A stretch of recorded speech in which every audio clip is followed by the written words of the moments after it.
বিস্তারিতভাবে নিম্নলিখিত বিষয়গুলির ব্যাপারে জানব। কোর্সের পরিচিতি, শিশুর জীবনে বুনিয়াদী বছরগুলির গুরুত্ব, বুনিয়াদী স্তরে শিক্ষাদানের পদ্ধতি, শ্রেণীকক্ষ পুনর্গঠন, কাম্য শিখন সামর্থ্য, বুনিয়াদী ভাষা এবং তার উপাদান, দ্বিতীয় ভাষা, ইংরেজি শেখানোর পদ্ধতি, রিডিং এনহ্যান্সমেন্ট প্রোগ্রাম, বুনিয়াদী সংখ্যা জ্ঞান এবং তার উপাদান, মূল্যায়ন, বুনিয়াদী স্তরে পিতামাতা বা পরিচর্যাকারী এবং সমাজের ভূমিকা। বিভাগ ১, কোর্সের পরিচিতি। এই কোর্সটি আমাদের কেন প্রয়োজন? এই কোর্সটি শিক্ষক শিক্ষিকাদের জন্য বিশেষভাবে তৈরি করা হয়েছে। প্রাথমিক শ্রেণীর শিশুদের মধ্যে বুনিয়াদী ভাষা এবং সংখ্যা জ্ঞান দক্ষতা কিভাবে উন্নত করা যায় সেই সম্পর্কে কার্যকর কৌশল পরিকল্পনা করতে এই কোর্সটি তাদের বিশেষভাবে সাহায্য করবে। এই কোর্সটি শিক্ষক শিক্ষিকাদের নিম্নলিখিত বিষয়ে সাহায্য করবে: ১. পাঠ পরিকল্পনা। ২. শিশুদের মূল্যায়ন করা। ৩. শিশুদের ভাষা এবং সংখ্যা জ্ঞানের গুরুত্বপূর্ণ ক্ষেত্রগুলি শেখানো। ৪. বিপুল সংখ্যক ছাত্রছাত্রী সহ শ্রেণীকক্ষ পরিচালনা করতে। আমাদের শক্তি কি? শিক্ষার উপযোগী পরিবেশের জন্য পর্যাপ্ত পরিকাঠামো একটি মৌলিক প্রয়োজন। পশ্চিমবঙ্গে বেশিরভাগ স্কুলে পর্যাপ্ত শ্রেণীকক্ষ, খেলার মাঠ এবং মৌলিক সুযোগ সুবিধা যেমন জল ও স্যানিটেশনের ব্যবস্থা রয়েছে। শিশুরা নিশ্চিন্তে তাদের পড়াশোনায় মনোযোগ দিতে পারে এমন একটি নিরাপদ এবং আরামদায়ক পরিবেশ রয়েছে। পশ্চিমবঙ্গে বেশিরভাগ স্কুলে ভালো পিটিআর রয়েছে, যা শিক্ষাদানের জন্য গুরুত্বপূর্ণ। কম পিটিআর হলে শিক্ষক শিক্ষিকারা শিক্ষার্থীদের উপর বেশি মনোযোগ দিতে পারেন, তাদের চাহিদা চিহ্নিত করতে পারেন এবং তাদের সফল হতে সাহায্য করার জন্য প্রয়োজনীয় সহায়তা প্রদান করতে পারেন। পাঠ্যক্রমটি বিশেষভাবে পরিকল্পনা করা হয়েছে যাতে স্কুলে পড়ার বুনিয়াদী বছরগুলিতে ভাষা এবং সংখ্যার দক্ষতা বাড়ানো যায়। আমরা কিভাবে শিশুদের মধ্যে বুনিয়াদী দক্ষতা বাড়াতে পারি সে বিষয়ে এবার আলোচনা করা যাক। ডেভেলপমেন্টালি অ্যাপ্রোপ্রিয়েট শিক্ষাগত পন্থা বাস্তবায়ন করা, যা শিশুদের মধ্যে সমালোচনামূলক চিন্তাভাবনা, সমস্যার সমাধানের ক্ষমতা এবং সৃজনশীলতা বাড়াবে। অভিভাবকদের সচেতনতা বৃদ্ধি করা হল বুনিয়াদী ফলাফলের উন্নতির জন্য একটি গুরুত্বপূর্ণ পদক্ষেপ। এটি অভিভাবক শিক্ষক বৈঠক এবং কমিউনিটি আউটরিচ প্রোগ্রামের আয়োজন করে অর্জন করা যেতে পারে। কার্যকর শিক্ষাদানের জন্য নিয়মিত পাঠ পরিকল্পনা অপরিহার্য। স্কুলগুলিকে শিক্ষকদের পাঠ পরিকল্পনা বা লেসন প্ল্যান তৈরি করার জন্য সংস্থান এবং সময় দিতে সহায়তা করতে হবে। হাতে কলমে শিক্ষাদানের কৌশল, শ্রেণীকক্ষ পরিচালনার কৌশল এবং প্রফেশনাল ডেভেলপমেন্টের সুযোগ প্রদানের জন্য কম্প্রিহেন্সিভ টিচার ট্রেনিং প্রোগ্রাম গড়ে তোলা আবশ্যক।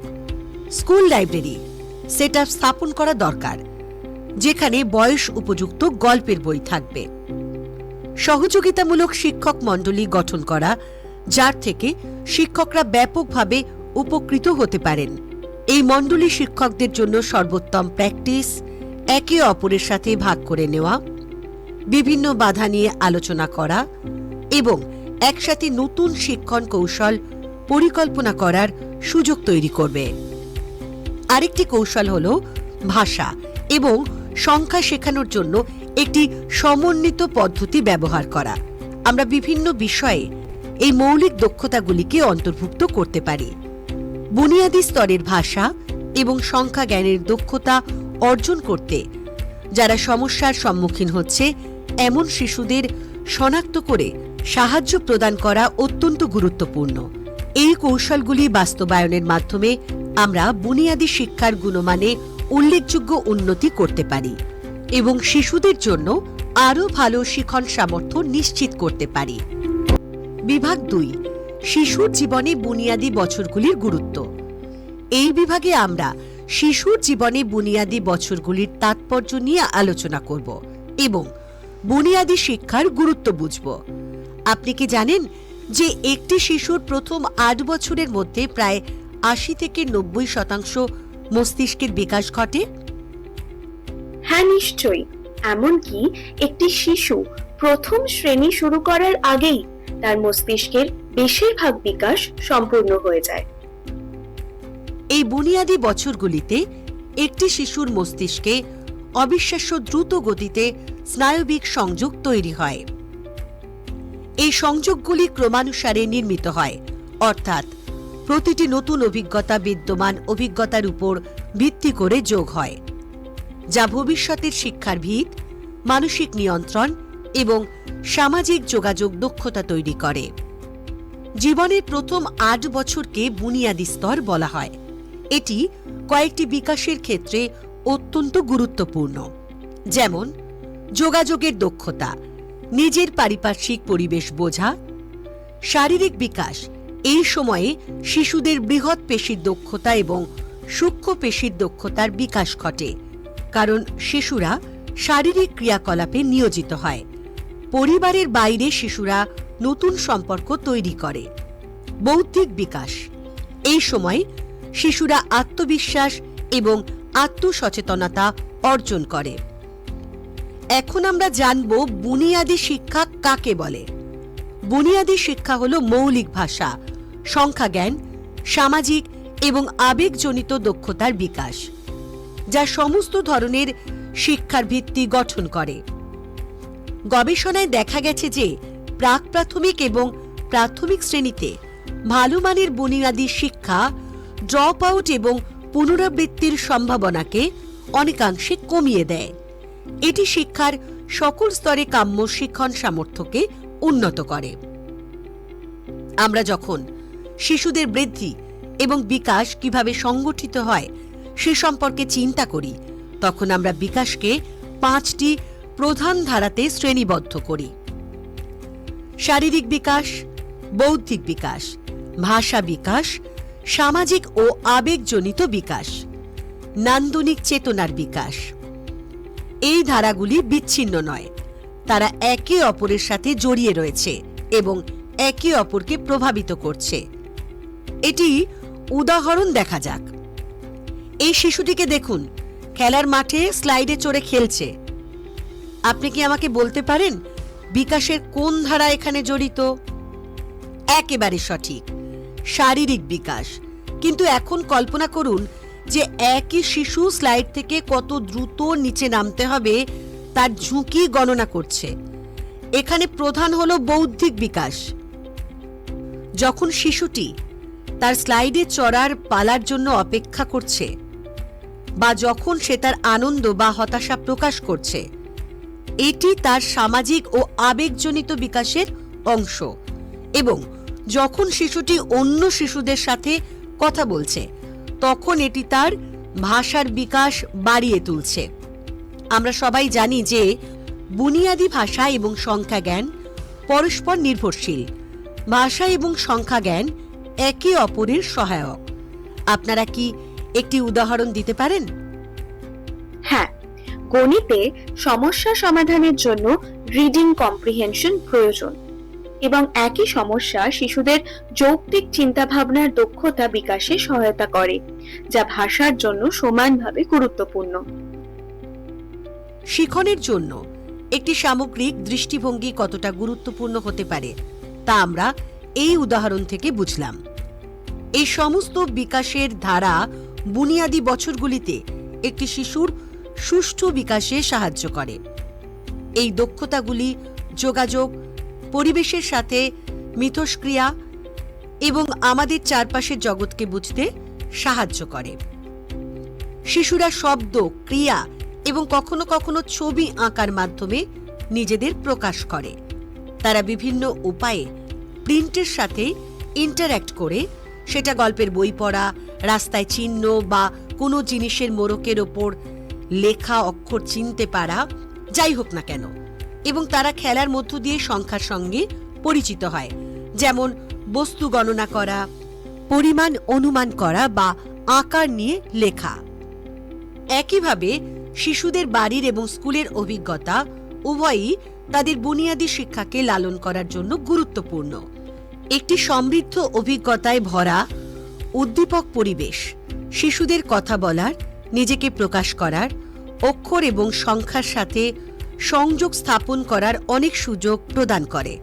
এটি খেলার মাধ্যমে হোক, বস্তু গণনা করা হোক বা সাংগঠনিক উপকরণ, যাই হোক না কেন, এই দক্ষতাগুলি একটি আরেকটির ওপর গড়ে ওঠে। এই ভিত যত মজবুত হবে, শিশুরা ভবিষ্যতে শিখন সাফল্যের জন্য তত বেশি প্রস্তুত হবে।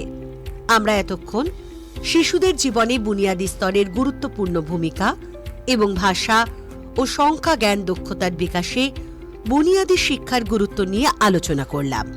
আমি চাই আপনি আপনার নিজের শ্রেণীকক্ষের বিষয় চিন্তা করার জন্য একটু সময় নিন। আপনার শ্রেণীকক্ষের দৈনন্দিন কার্যক্রমে কি কি উপায়ে আপনি বর্তমানে ভাষা ও সংখ্যা জ্ঞানমূলক কার্যক্রম অন্তর্ভুক্ত করেন। এখন আমরা থিওরি অফ মাল্টিপল ইন্টেলিজেন্সের মাধ্যমে বুনিয়াদী স্তরের শিশুদের শিখনের একটি আকর্ষণীয় পদ্ধতি নিয়ে আলোচনা করব। প্রথমত আসুন আমরা এই প্রশ্নটির সমাধান করি। কিভাবে আমরা নিশ্চিত করব যে আমরা শিশুর মস্তিষ্কের সমস্ত ক্ষেত্রগুলি উদ্দীপিত করছি এবং আমাদের শিশুদের স্নায়ু সংযোগের একটি সমৃদ্ধ নেটওয়ার্ক তৈরি করতে সাহায্য করছি। একটি উপায় হলো আমাদের শিক্ষণ প্রক্রিয়াতে সামগ্রিক অভিজ্ঞতা অন্তর্ভুক্ত করা। হ্যাঁ, অবশ্যই। বিশেষ করে থিওরি অফ মাল্টিপল ইন্টেলিজেন্সকে অন্তর্ভুক্ত করে এমন অভিজ্ঞতাগুলিকে একত্রিত করা অপরিহার্য। এখানেই হাওয়ার্ড গার্ডনারের থিওরি অফ মাল্টিপল ইন্টেলিজেন্স অবিশ্বাস্যভাবে কার্যকর হয়ে ওঠে ভাষা ও সংখ্যা জ্ঞানের প্রেক্ষাপটে। এই পদ্ধতিটি আমাদের শিক্ষার বিভিন্ন শৈলী পূরণ করে তোলে, ভাষা এবং সংখ্যাকে আরও সহজ এবং সমস্ত শিশুদের জন্য আকর্ষণীয় করে তোলে। আসুন এখন দেখি কিভাবে আমরা ভাষা ও সংখ্যা জ্ঞান শিক্ষায় একাধিক বুদ্ধিমত্তার তত্ত্ব বা থিওরি অফ মাল্টিপল ইন্টেলিজেন্স প্রয়োগ করতে পারি। ভাষাগত বুদ্ধিমত্তা, কথ্য এবং লিখিত ভাষার প্রতি সচেতনতা, ভাষা শেখার ক্ষমতা এবং নিজেকে প্রকাশ করার ক্ষমতা, যেমন গল্প বলা, ছড়ার খেলা, যুক্তিসম্মত গাণিতিক বুদ্ধিমত্তা, যৌক্তিকভাবে সমস্যাগুলি বিশ্লেষণ করা, গাণিতিক ক্রিয়াকলাপ সম্পাদন করা, বৈজ্ঞানিকভাবে আশেপাশের পরিবেশ অন্বেষণ করা, যেমন ধাঁধা, প্যাটার্ন চিহ্নিতকরণ। স্থানিক বুদ্ধিমত্তা, 3 মাত্রায় চিন্তা করার ক্ষমতা, ফাঁকা স্থানে বস্তুকে কল্পনা করা এবং ব্যবহার করার ক্ষমতা, উদাহরণস্বরূপ 2D বা 3D আকার, দিক নির্দেশ অনুসরণ করা। রুবিক্স কিউব, শারীরিক কাইনেস্থেটিক বুদ্ধিমত্তা, শারীরিক দক্ষতার মাধ্যমে চিন্তা, অনুভূতি প্রকাশ করা বা সমস্যা সমাধান করা, যেমন আউটডোর খেলা, গঠনমূলক খেলা, যোগব্যায়াম। সঙ্গীত বুদ্ধিমত্তা, সঙ্গীতের ধারা, রচনা এবং সঙ্গীতের নিদর্শনগুলির প্রতি দক্ষতা, যেমন ছড়া, কবিতা, গান। পারস্পরিক বুদ্ধিমত্তা, অন্যদের সঙ্গে কার্যকরভাবে বোঝাপড়া এবং মিথস্ক্রিয়া করার ক্ষমতা, যেমন দলগত কার্যক্রম, পার্টনার রিডিং, পঠন বা গণিত ক্যাম্প। আন্তঃব্যক্তিক বুদ্ধিমত্তা, নিজেকে বোঝা, যার মধ্যে থাকে অনুভূতি, প্রেরণা এবং অন্তর্নিহিত চিন্তা, যেমন জীবনশৈলী, কার্যক্রম, ডায়েরি লেখা। প্রাকৃতিক বুদ্ধিমত্তা, প্রকৃতির প্রতি সংবেদনশীলতা, পরিবেশ, গাছপালা, প্রাণী ইত্যাদি শনাক্ত ও শ্রেণীবদ্ধ করার ক্ষমতা, যেমন তরিতরকারির বাগান, কম্পোস্ট। এই বিভাগে আমরা আলোচনা করেছি শিশুর জীবনে বুনিয়াদী বছরগুলির তাৎপর্য কী এবং বুনিয়াদী শিক্ষা কী।